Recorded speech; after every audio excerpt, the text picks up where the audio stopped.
Well, hello, friends. This is Snuggle in Storytime. We are finishing tonight the last of the Really Great Whangdoodles, written by Julie Andrews Edwards, and it is published through HarperCollins Publishers, and I have permission to read this out loud. Fun fact. Did you know that Julie Andrews Edwards is the same Julie Andrews who is famously known for Mary Poppins? She is also an author. So we are going to finish. This is episode 9 on our quest to finish the last of the Really Great Whangdoodles. This last segment is going to be rather lengthy.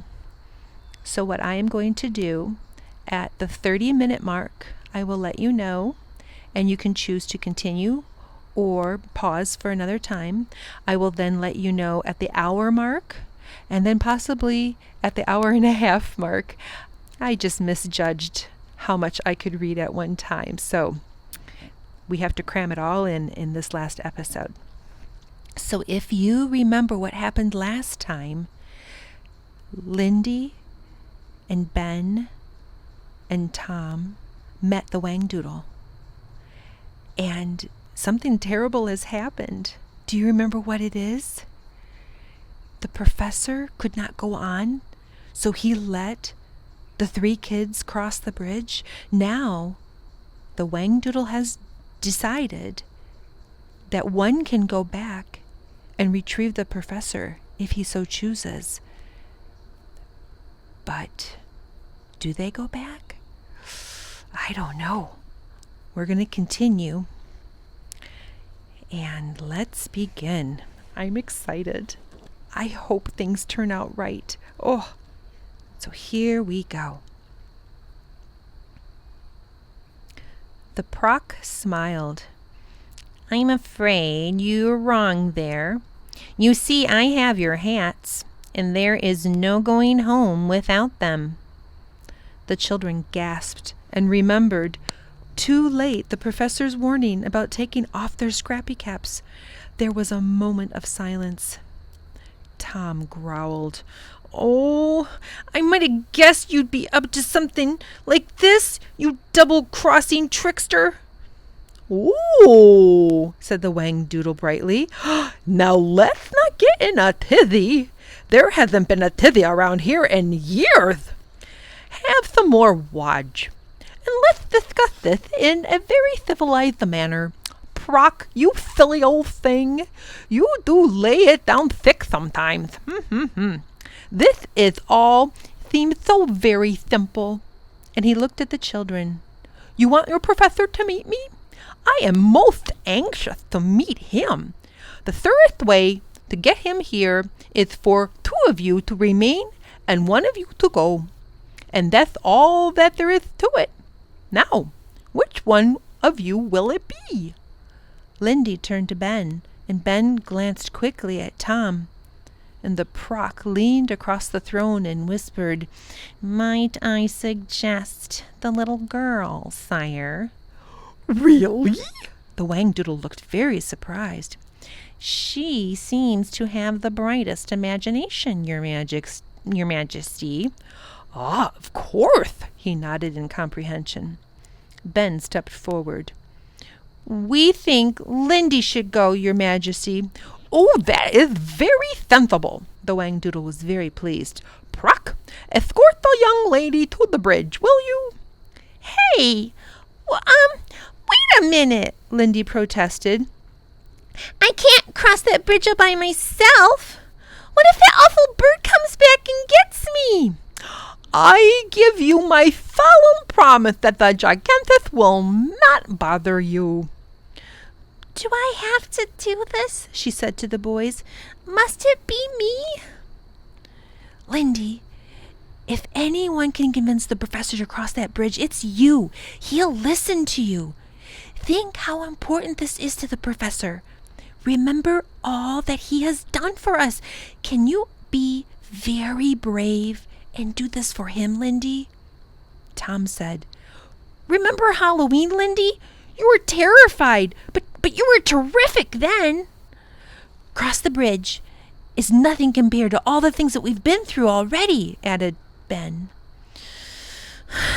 Oh, rats, she said in resigned tone. But I'll need my scrappy cap. I can't go without my scrappy cap. The Whangdoodle nudged the Proc. Get her scrappy cap, Proc. Your Majesty, is that wise? The professor might just send her on home. The hats are secrets, you know. That's what helped them to get here. Yes, and if they hadn't come here, we'd never have heard about his remarkable discovery. It's a risk, and we have to take it. Give her the scrappy cap, silly. The Proc reached into his pocket and produced Lindy's bonnet, and she put it on straight away. And the Whangdoodle rose from his chair. Miss Potter, I cannot begin to express on you the importance of your mission. If you can help your friend to cross the bridge and return to the palace, you will be doing both me and my country a vital service. His coming here could be the most significant thing to happen to us in a very long, long time. And he produced a beautiful gold ring. Take this ring with you and show it to the professor. It may help. Well, goodbye, everyone. And she reached for the Proc's hand. They walked together through the courtyards and the gardens back to the bronze gates, and the Proc swung them open wide, and Lindy's heart sank as she gazed out at the long silk span that stretched out in front of her. It seemed a tremendous distance to the other side. I wish I didn't have to do this, she said in a very small voice. The Proc was surprisingly gentle. I will stand right here and wait for you, Lindy. There is no need to be afraid. You couldn't come with me, could you? I'm afraid not. I don't think the professor would be able to concentrate if I were around. Okay. Lindy took a deep breath. Well, here I go. And she grasped the silk handrails firmly and began to walk. Chapter 6. The moment she was out on the bridge, she wanted to turn around and run right back to the Proc. There was a cool breeze blowing and the bridge was swaying. She could see between the wooden slats to the foaming, rushing river thousands of feet below. The noise of the waterfall was terrifying. She looked back. The Proc raised his arm. Go on, Miss Lindy. Once you get started, it doesn't seem so bad. Just make it halfway. From there, it's easy. Lindy walked on and tried to keep her head up. It was better if she didn't look down. She thought of her brothers and wondered what they would do while she was gone. She remembered how sad the Whangdoodle looked when he talked about being lonely, and how important he had made her feel when he asked her to try to bring the professor back. So she clutched that gold ring he had given her, and it quickened her pace. She looked for the professor, but he was nowhere in sight. Professor! Professor! Her voice echoed through the chasm. Professor! She cried louder, but there was no reply. Lindy ran the remaining length of the bridge, and looking around, she remembered the dreadful gigantus and hoped fervently that the Whangdoodle would keep his promise. Professor, where are you? She noticed a bright clump of yellow flowers on the ground ahead of her, and as she watched them move slightly, with a jolt of happiness, Lindy realized that they were not flowers at all, but the yellow butterflies on the professor's open umbrella. Oh, hello. His head appeared over the rim, and he looked startled. Lindy, oh, good gracious, what are you doing here all by yourself? Oh, Professor! She ran to him, and she flung her arms around his neck. I thought maybe you'd gone back without us or something. Well, but I told you I would wait for you." Why were you under your umbrella? "Oh, well, if you recall, I was fighting with the gigantus when you left. The wretched creature knocked me out, and when I came to, the monster had disappeared. But I didn't want to take a chance of his coming back to find me, so I camouflaged myself with the umbrella. Thought he'd mistake it for a bunch of flowers." That's what I thought it was, Lindy said with a smile. "Now, what has been happening, and where are the boys, and did you see the Whangdoodle?" Oh, golly! And she sprang to her feet, and she began to pull on his sleeve. "Professor, you've got to come with me. You've got to. It's terribly important. The Whangdoodle wants to see you." "What?" He sent me here. The boys are still at the palace. We can't get home because the Proc has taken their scrappy caps. So you've got to come and tell him to let us go." And she urged him towards the bridge. Wait a minute, Lindy. I can't cross the bridge. I told you I couldn't." "But you've got to. I came all this way to find you and bring you back. You just have to get across. The Whangdoodle's waiting to talk to you." "Why would he want to talk to me?" the professor said, puzzled. I don't know, but he seemed really serious about it. Look, he sent you this ring." And the professor turned the ring over and over in his hands. "Oh, amazing. That's just amazing." And he looked with desperate longing across the chasm to the glittering palace. "Take my hand, Professor, and come with me." "I can't, Lindy. I would give my soul to come with you, but if I can't see that bridge, what can I do?" "You can't see the Whangdoodle's ring, can't you?" "Well, yes, I can." "Well, that proves that the Whangdoodle is waiting for you. It proves that there really is a bridge too, because how could I bring the ring to you otherwise? All you have to do is trust me. The bridge is there, I promise. You only have to walk across." "But I don't see it." "Then don't look down. Keep your eyes on me. Hold my hand and don't look down, whatever you do." He hesitated, and she gave a small cry of frustration. She pulled him towards the edge of the chasm and began talking, saying the first thing that came to her head. It's such a little way across, really it is. Just make it halfway and the rest is easy. Oh, Professor, wait until you see the inside of the palace. You won't believe how beautiful it is. It's shining and cool and peaceful.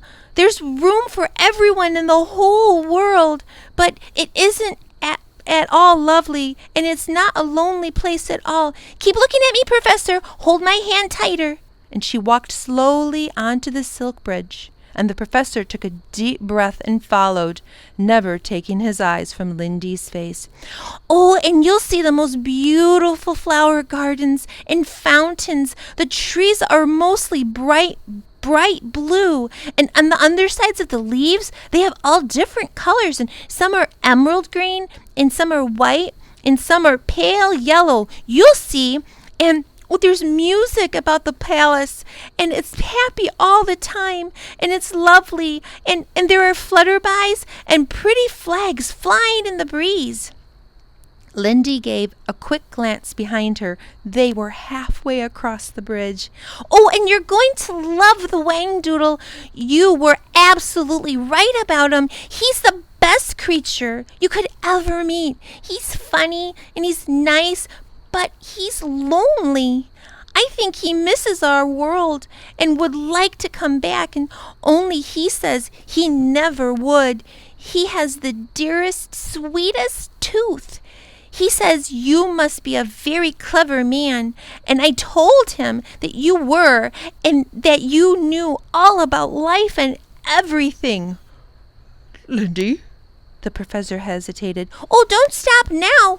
We're almost there. It's only a few more steps and you'll be off the bridge. You can count them. 1, 2, 3, 4.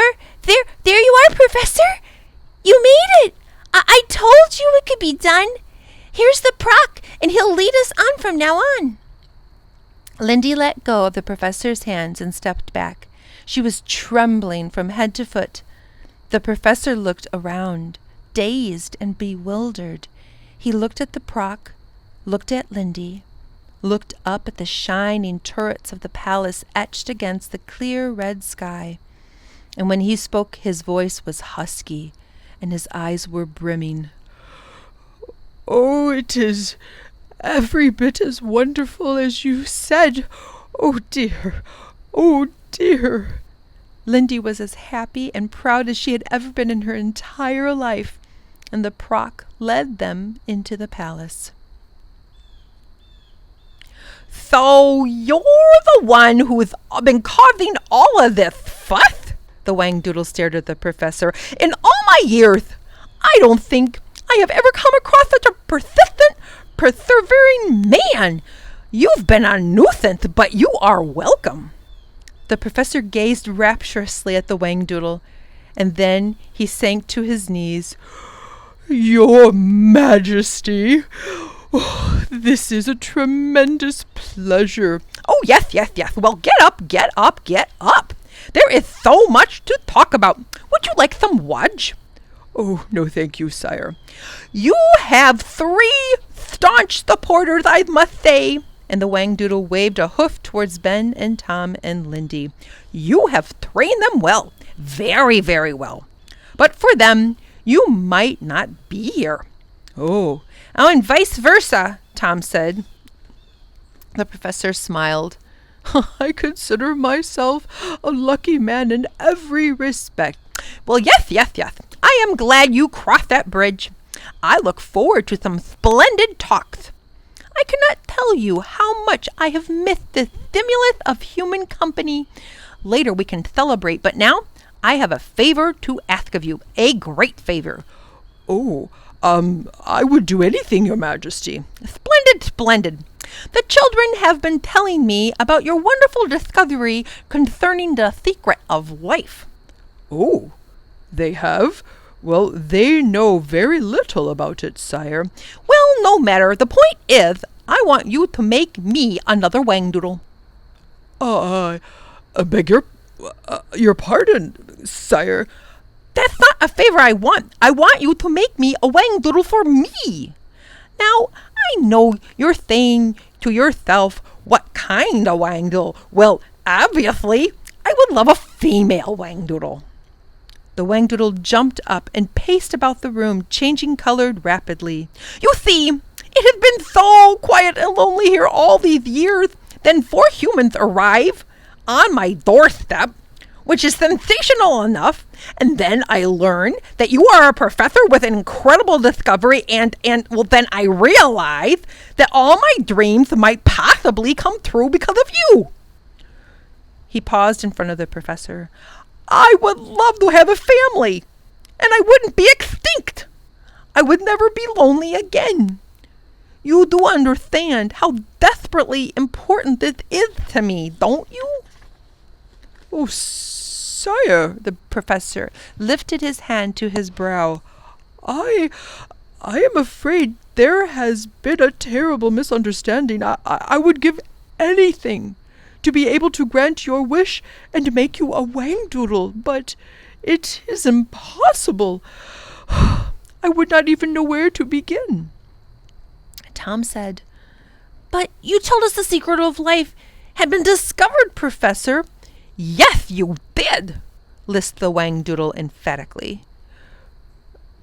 But discovering the secret of life and being able to make it work are 2 entirely different things. It will be a long time before man is ready to take the next step, and that's a tremendous step. Well, I'll be the first. Start in fashion, the Whangdoodle said excitingly, waving his arms. And Lindy ran up to the professor. I remember you said that in a very little while, people like you would be able to make life. There you have it, cried the Whangdoodle triumphantly. "If you said that, you must have a great deal of knowledge, Professor." "Go on, Professor. I bet you could." No, listen to me." And they all started to speak at once, and the noise was just deafening. "Just a minute! Just a minute!" shouted the Whangdoodle. He stamped his foot, and he winced with pain. And then he turned to the professor, and he said, "I want some questions answered. A simple yes or no will suffice. You admit that the secret of life has been discovered, yes?" Well, yes, Your Majesty. "If it has been discovered, I assume you know what makes life?" Well, yes, Your Majesty, but "If you know what makes life, you know how to make it?" well, "Listen to me. There must have been a number of experiments." well, yes, sire. There were many things I tried. There is something called cloning, and there's something called microdissection and implantation. "Have you been present at these experiments?" Well, yes, most of them, Your Majesty, but we've had some amazing success with frogs. And the Whangdoodle glowed pink with delight. "Well then, this is all very clear to me. I don't see what all the fuss is all about. If you have been smart enough to find the secret of life and it works on frogs, well, for heaven's sakes, why couldn't it work on a Whangdoodle? I am willing to subject myself to research. All you have to do is get your thinking organized, and I'm certain that you will come up with a solution." The professor gave an exasperated sigh. Your Majesty, how can I convince you that you are asking for an impossible thing? I hate to disappoint you, but the work in genetics is really just beginning.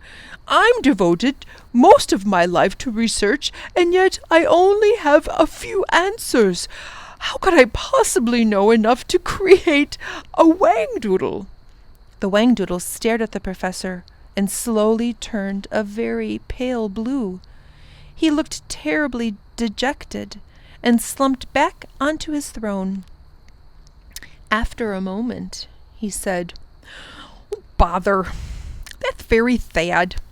I had such high hopes. I was so certain that your presence here meant that something special was going to happen. I must have been wrong. It's so disappointing for words." The Proc said gently, "Your Majesty." No, said the Whangdoodle, holding up a hoof. "I'd rather not discuss it any more. I think I'd like to be by myself for a while." And he got up and walked towards a tapestry. And as he did so, he began to disappear until only his eyes and his antlers remained. Eventually, they all vanished. His voice was the last thing to go. It's really depressing. I never wanted anything so much in my whole life. Silly of me to suppose it might be possible."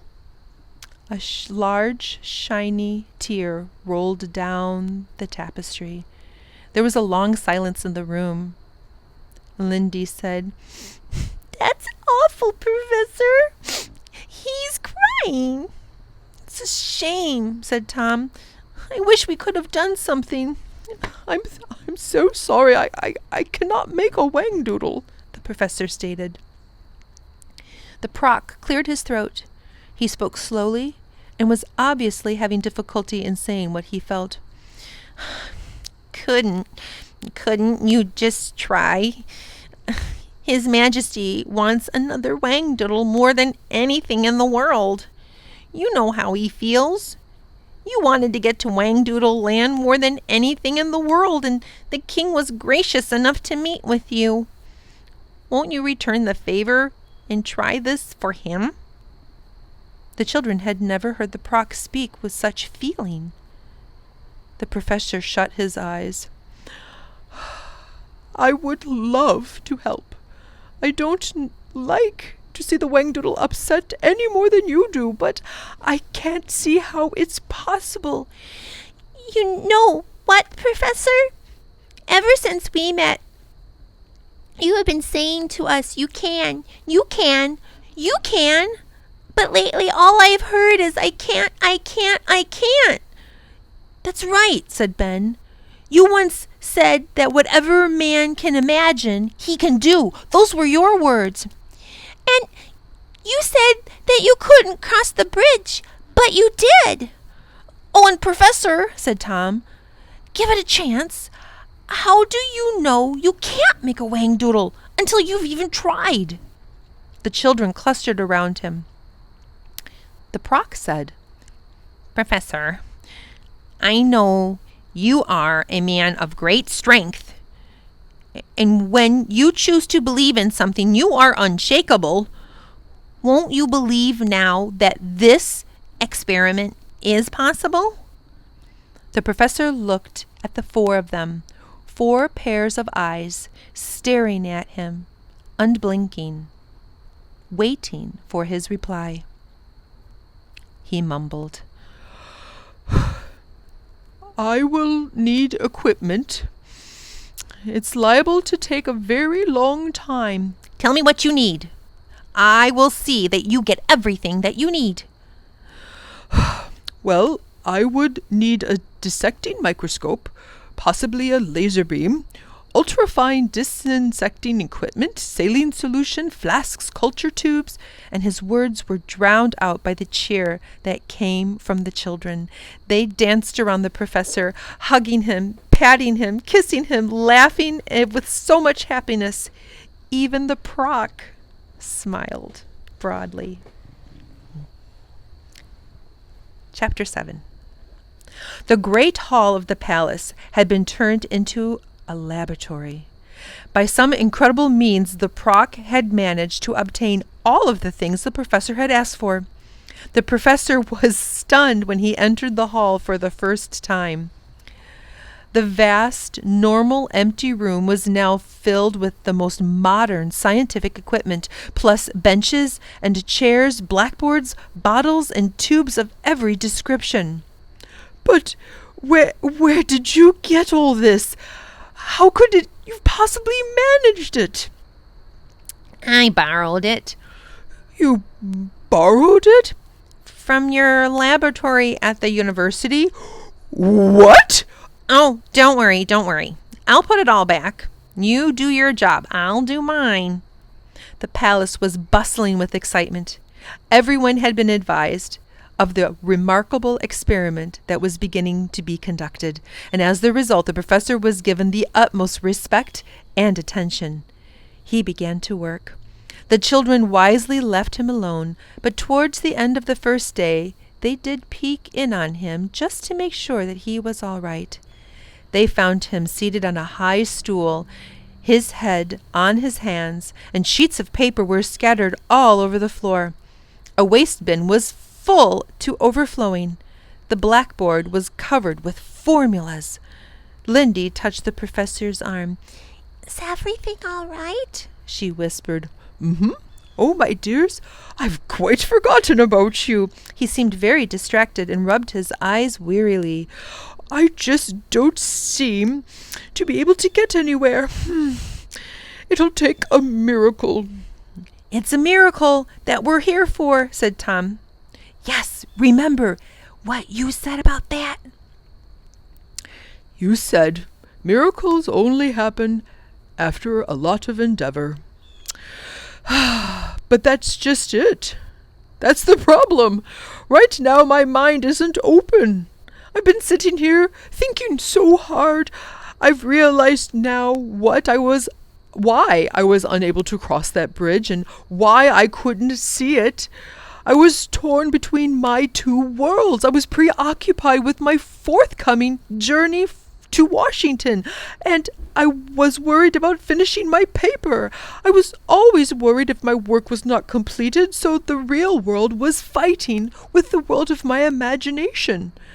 Oh, my concentration was hopelessly ruined. Well, said Ben, if you realize all that, Can't you make it right? Well, do you have any idea the magnitude of this miracle you are asking for? I couldn't see the bridge, yet you're asking me to make a whangdoodle. I know what you need, Lindy said in her practical voice. You need a scrappy cap. Well, this, my friends, is the 30-minute mark. We have read for a half hour. So if you want to pause and tune in another time for the next 30 minutes, you are more than welcome to. Or if you're like me and want to stick around, we're going to continue reading. That's it, cried Tom. It would help you to concentrate. That's a great idea, said Ben. Come on, we'll go and ask the proc about it. And they rushed towards the door. No, children, wait! But the professor called, and the children were gone. A short time later, the proc arrived. He placed Lindy's bonnet on the workbench. Having a few problems? A few? Oh, that's a masterpiece of an understatement. Well, try the bonnet. It might work. Oh, come on, my good fellow. You know as well as I do that those hats mean nothing. They're not magic at all. They're not? Of course not. They're just a device. Something for the children to believe in, to help them bridge the gap. Well, they obviously worked very well for them. I wouldn't underestimate those hats if I were you. I don't follow you at all. It's quite simple. You say the hats are not magic, yet the fact is that without them, the children would never have believed enough to get to Whangdoodle Land. As you pointed out, by wearing the hats, they were able to bridge the gap. Obviously, you're having a lot of problems right now. You're trying to bridge the gap too. It would seem to me that Miss Lindy has a sensible idea. Try the hat. What have you got to lose? The professor banged his fist on the table. But I'm telling you, the hats are just a contrivance. There's nothing special about them. If you say so. The proc was irritatingly calm. He eased himself to the door with a long, gliding walk. See you later. Proc! What if the experiment is a failure? Supposing I don't succeed? I suggest we wait and see how you get on. If I don't make another whangdoodle, you're not going to give us our hats, are you? You intend to keep us here. You're not going to let us go at all. But how can I possibly keep you here? The proc replied innocently. You just said that the hats mean nothing. I couldn't stop you from leaving. But yes, you know the children believe. Right now, the children are having a grand time and couldn't care less about going home. I suggest you stop worrying about them and concentrate on making a whangdoodle for His Majesty. Plenty of time later to talk of going home. And he quietly left the room. The professor stared after him, and then, for the umpteenth time, that professor was a maddening fellow. Airplane up ahead. He sighed deeply and looked at Lindy's hat at the workbench. He picked it up and turned it over in his hands. In the olden days, people really believed that magic emanated from the hat. They believed in the hat just as much as they believed in the whangdoodle. Ben and Tom and Lindy certainly believed that the hats were the reason for their success. Was it possible? Could he have underestimated the scrappy caps? Were they magic after all? The professor considered the possibility and, very slowly, put the bonnet on his head and tied the ribbons beneath his chin, and he sat still and he waited. There was an uncanny light in the great hall, but he was used to that. His years of practice had taught him that any period of sustained concentration brought with it a feeling of bright, strong light. The children had discovered that also. He looked around the laboratory at the familiar equipment and his notes and his equations. He rested his chin on his hands and thought about the Whangdoodle. Quite suddenly, it happened. A strange sensation crept over him. There was a feeling of lightness, and if a great weight were being lifted from his shoulders, he forgot about the children and the proc. Thoughts and ideas flooded into his mind like the water that raced down the hillsides to join the golden river. The professor reached for the pad and pencil and began to write as fast as he could.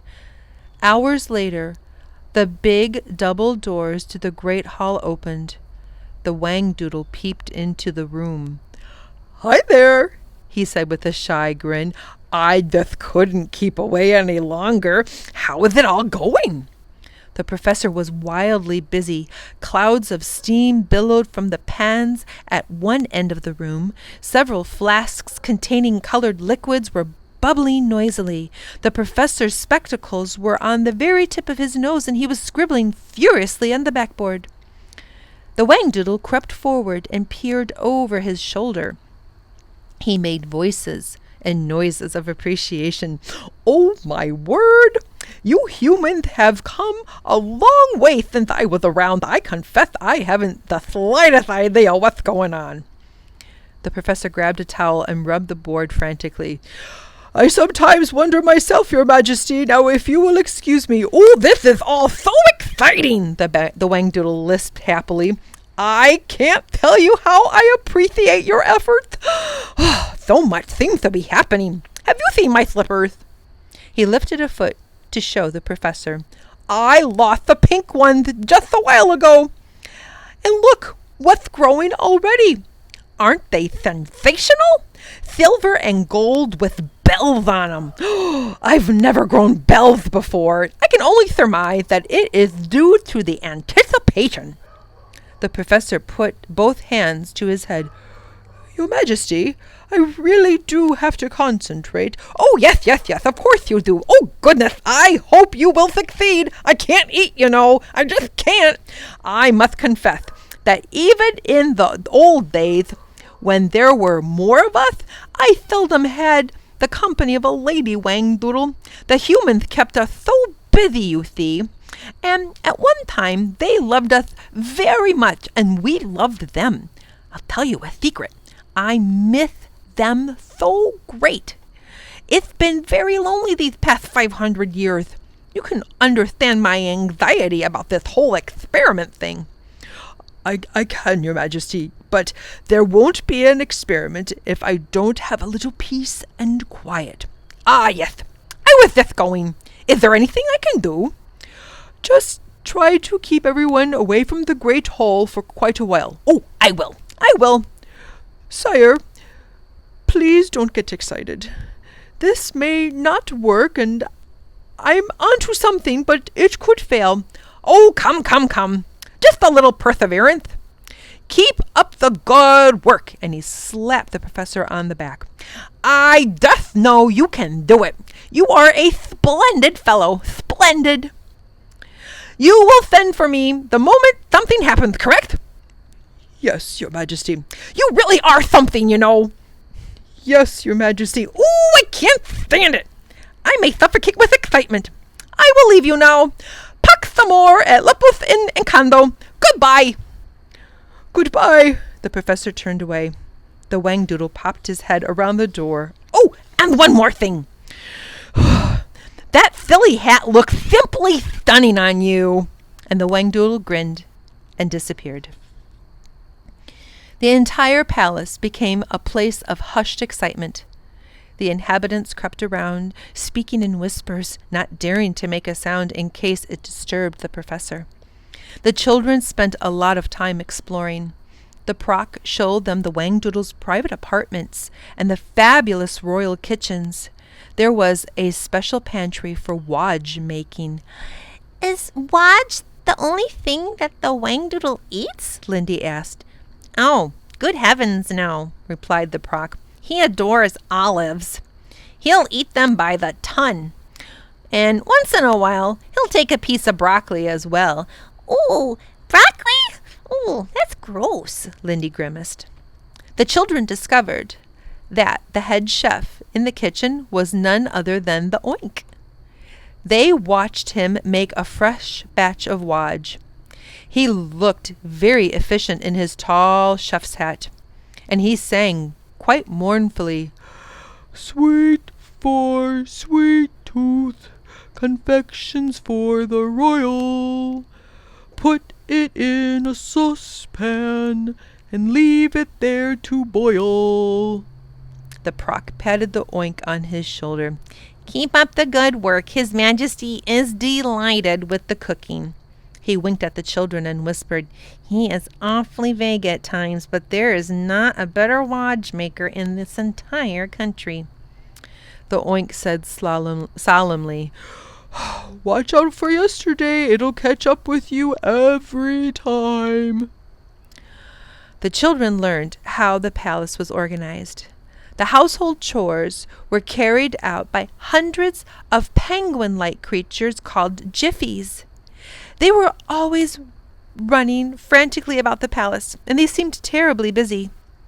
The Proc explained that it was not in the jiffy's nature to walk, which was why they made it such an efficient help.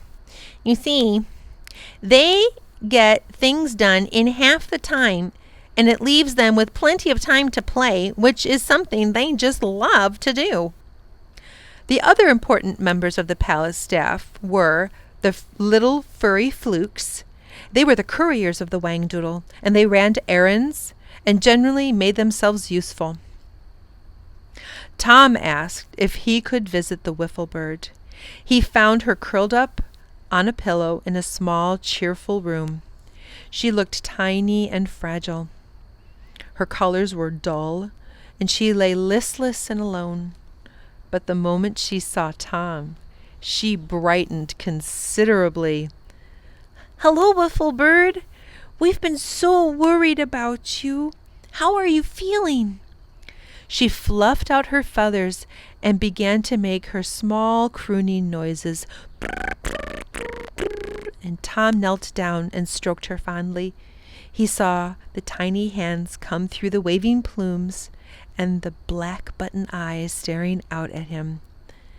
I do hope you'll be well enough to get out and about soon. It's sure lonely without you, Wiffle Bird. His words seemed to work wonders, for she began to strut up and down and behave much like her old self.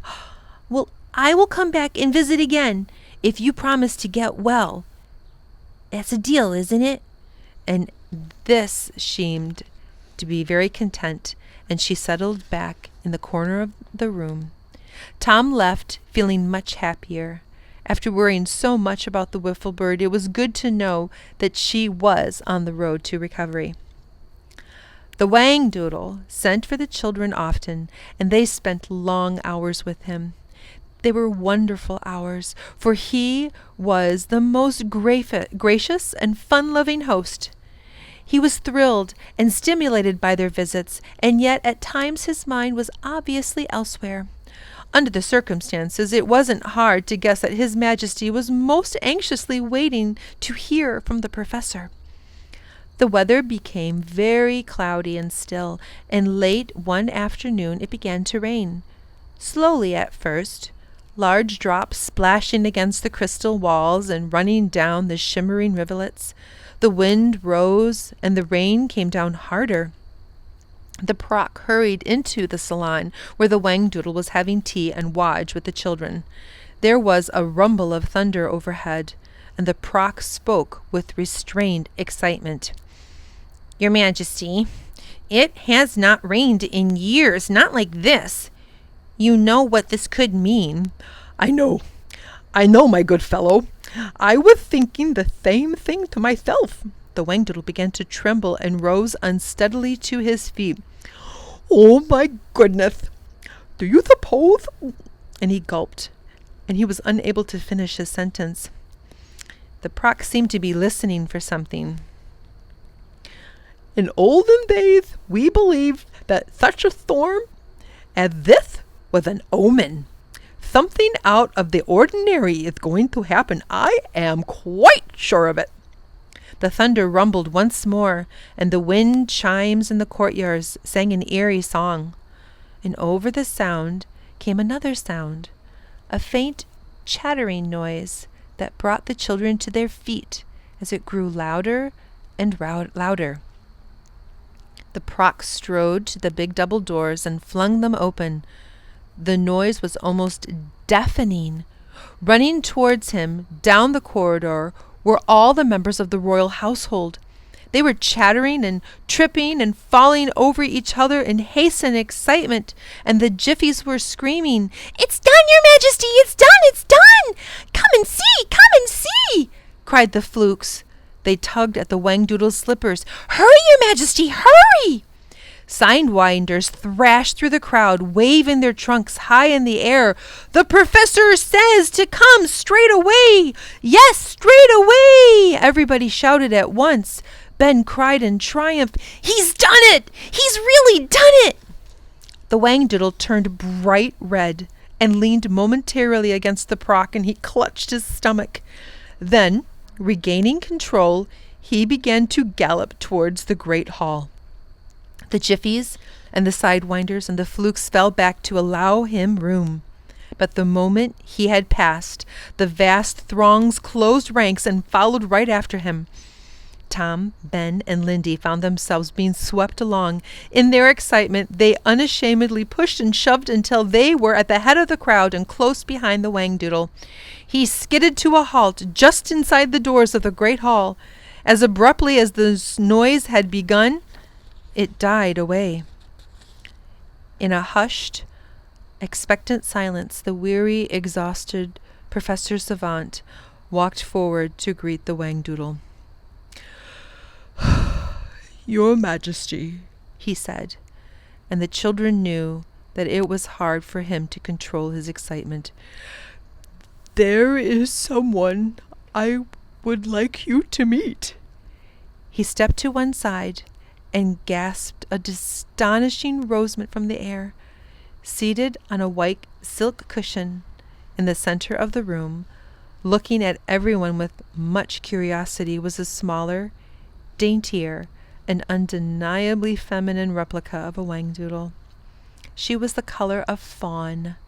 Her eyes were large and soft with long, curling eyelashes. On her head were small antlers, which she wore like a crown. Her front hooves were crossed delicately on the pillow, and her back hooves were covered in a pair of tiny satin slippers. She was breathtakingly beautiful. She caught sight of the king and blinked with surprise, and then he smiled to reveal one sweet tooth with a daisy on it. In a voice that suggested the softest murmurings of a harp, she whispered, "Umbly dumbly dumbly dum." The Whangdoodle stood absolutely still, momentarily stunned. He turned every color of the rainbow, and then his legs buckled beneath him, and he fainted. Chapter 8. The great hall was cleared in readiness for a celebration. As miraculously as it had been turned into a laboratory, it now turned into a banquet hall. Lanterns and banners and silk canopies and ribbons were brought in. Tables and chairs were set for a tremendous feast. The royal gold and silver was polished until it shone brighter than ever before, and flowers were gathered. Great and exotic dishes were prepared. The Whangdoodle had ordered the greatest party in the history of Whangdoodleland. The palace staff intended to see that he got it. The king was beside himself with happiness, and the entire country rejoiced with him. Lindy was concerned about a dress when the subject of the party was first suggested. I don't have a thing to wear, she cried dismay. I can't go to a party in these clothes. And the Whangdoodle put her at ease. He commissioned a dress of ambrosia flowers for her, with a band of flutterby silk for her hair. New clothes were fashioned for the professor and the boys, and each was given a handsome cape for the occasion. By sunset, everything was ready, and the excitement in the palace was so intense. The Splinter Cat was the first to arrive. He bounded into the great hall with tremendous enthusiasm and seemed genuinely pleased to see Lindy. He had brushed his silky fur until it was shone. He wore a diamond bracelet around his tail. The Wiffle Bird was well enough to join the party, and for most of the evening stayed close to Tom. The Oink came from the kitchens, and for a change he looked quite cheerful. He wore a smart frilly hat which kept falling right over his eyes. The Sidewinders wore their dress uniforms with bright red shoes and golden stockings for their 10 legs. The Proc surprised everyone. He arrived at the party looking resplendent in an embroidered frock coat and a silver Tribbley hat, and carrying a long, jeweled staff. "You really do look like a prime minister," Ben said. The Proc actually blushed. "Oh, this old thing? I haven't taken it out of the cupboard for at least 200 years. Lindy's flowered dress was a triumph. Tom said candidly that she had never smelled so nice. The boys were handsome in their new capes, and the professor looked particularly dashing. The Whangdoodle had presented him with a gold laurel wreath, which sat in distinction on his venerable head. He had tucked his new crimson corduroy trousers into his purple socks, and, of course, he wore the cape and the special ring that the Whangdoodle had given him. By the time every jiffy and fluke had been packed into the hall, the place was filled to capacity. At the appropriate moment, the Proc moved to a velvet-covered platform at the far end of the room, where there were 2 golden chairs. Above them hung a silken canopy and a burnished shield with the words Pax Amor et Lepos in Acaiando. The Proc banged his staff for attention, and his voice rang through the hall. Citizens of Whangdoodle Land, honored guests, your attention, please. It is with greatest pleasure that I present to you His Majesty the King and his lovely Queen. The entire congregation sank to their knees, and there was a sigh of delight as the royal couple entered. The Whangdoodle's antlers were adorned with the royal jewels, and he glittered and sparkled like a Christmas tree. His shy and enchanting bride wore a simple diamond coronet. Everyone cheered. Love and happiness filled this beautiful room. The Proc danced with Lindy. Ben was an instant success, and they thought him the most handsome and plied him with sweets and paid him so much attention that he became quite embarrassed. Lindy was asked to sing, and she happily complied. Her sweet voice pleased everyone, and the Splinter Cat obligingly put his head in the punch bowl to keep himself from howling. The Whangdoodle spent every second with his bride. He was unashamed in love and very keen to impress her. At one point, his exuberance got the better of him, and he turned every color of the rainbow while dancing and banging in his new slippers. Lindy said, Your Majesty, you're changing color. Is that flange? Oh, yes, it is flange, flange, flange, flange. It's surprisingly simple this evening. I can't think why. The grand ball continued long and into the night. Everyone agreed that there had never been such a party. The doors of the palace were opened, and the dancing couples spilled out into the crystal courtyard and waltzed beneath the sparkling starry skies. The professor sat quietly beside the royal couple and watched them proudly. The Whangdoodle moved over to speak with him.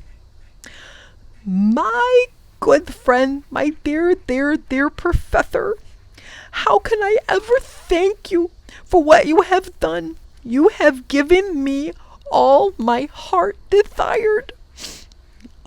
I am so happy, Your Majesty. That makes me so very happy.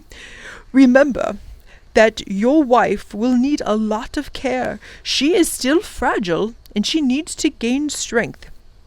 Have you decided on a name for her yet? I thought that I would leave the choice up to you. Will you do me the honor in thinking of something pretty?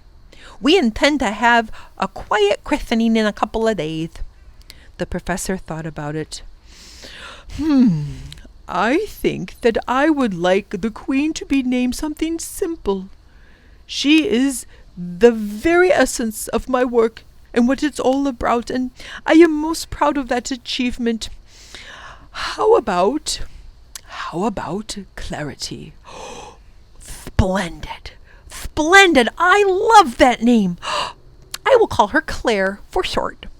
The Whangdoodle turned to his wife and he said, My dear, the professor has thought of the perfect name for you. You are to be named Clarity. The little Whangdoodle looked at the king and murmured, Umbly-dumbly-dumbly-dum. The Whangdoodle immediately turned crash pink. The professor smiled. What does that word mean, Your Majesty? It is a special term of endearment known to all Whangdoodles. Oh, sire, there is one very important thing that I would like to discuss with you, and that is the children and I and the matter of their hats, their scrappy caps. It is imperative that you give them back to me. Could we talk about this tomorrow? Said the Whangdoodle uncomfortably. Well, I'm afraid not. You see, tomorrow we must simply be on our way.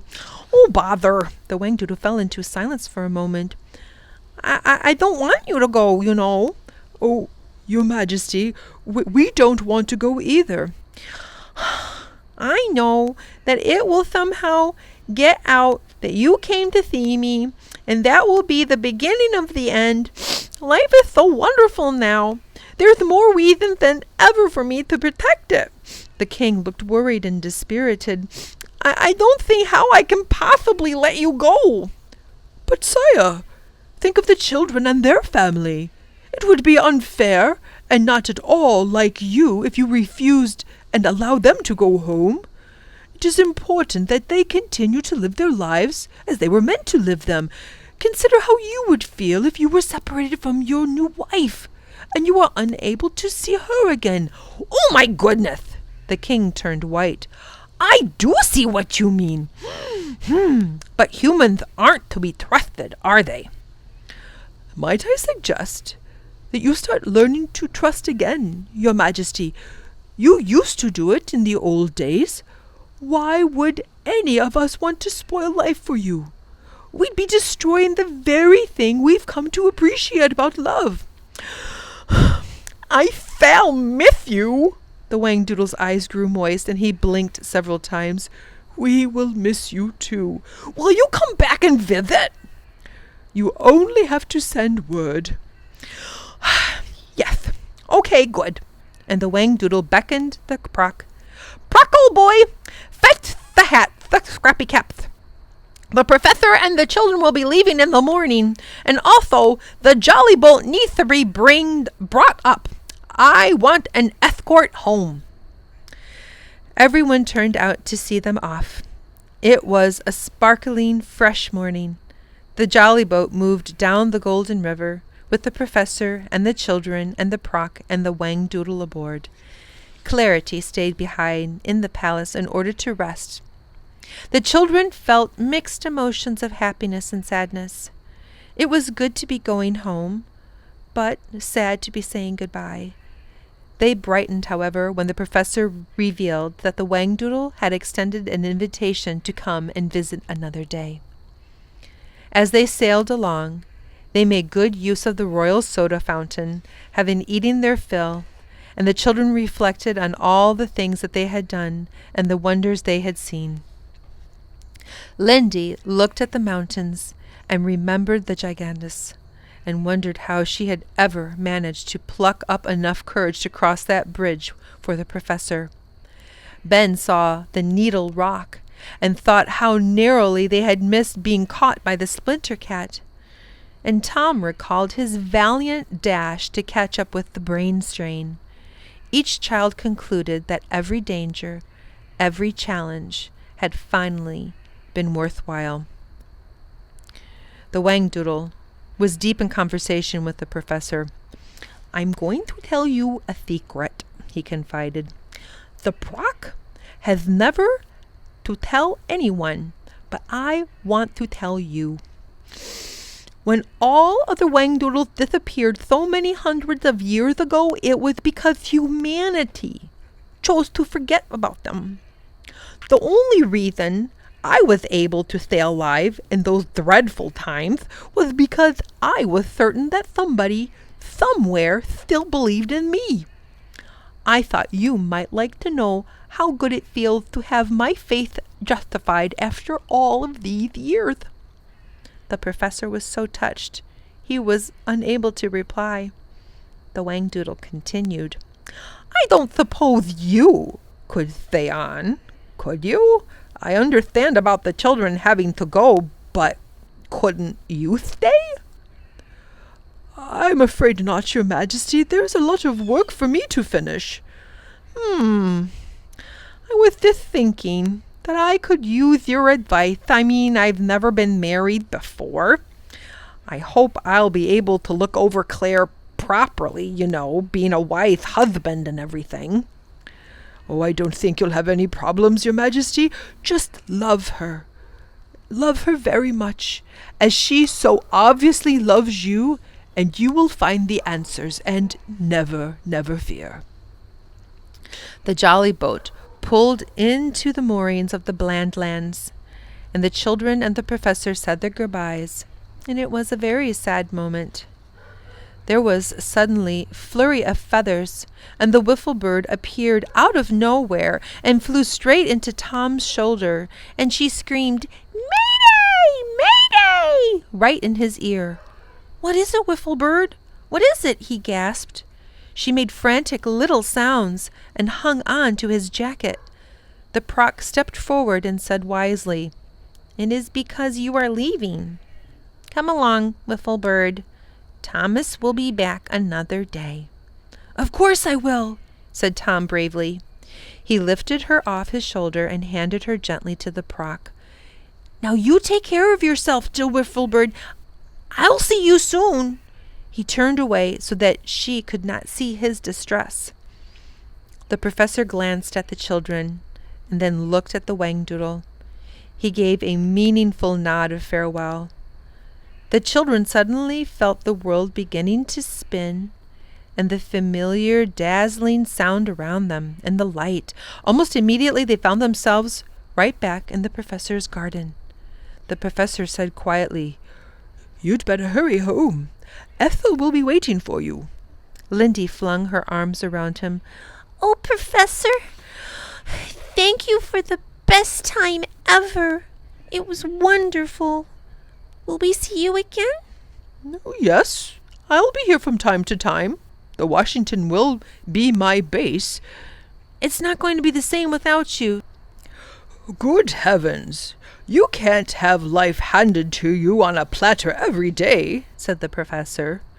"That would be very boring, and there'd be no satisfaction in it. You shouldn't be needing me for a while at all. You've learned your lessons well. Look around you. Don't you see things differently now?" The children gazed at the garden and the familiar house and the sky above and realized that they were aware of every detail, every color, and every texture. It was hard to believe that there had ever been a time where they had not seen the world with the same clarity. The professor put his arms around them and said firmly, Listen to me. You have all the tools, all the equipment necessary to make your own world as wonderful as Whangdoodleland. So, how about trying? If you set a good enough example, you could start a fashion. Think of the favor you'll be doing the Whangdoodle.